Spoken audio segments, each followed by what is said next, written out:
Hey everyone, welcome back to my channel.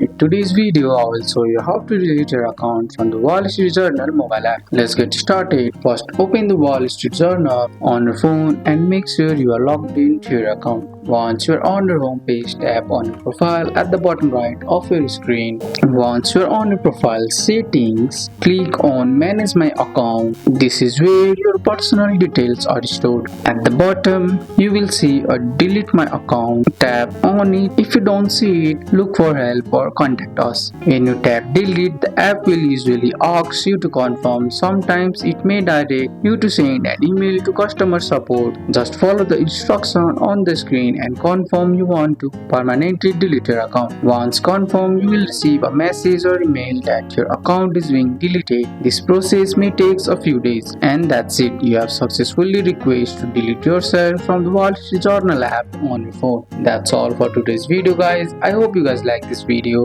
If you found this video helpful, drop a like, subscribe for more videos. Thanks for watching. See you in the next one.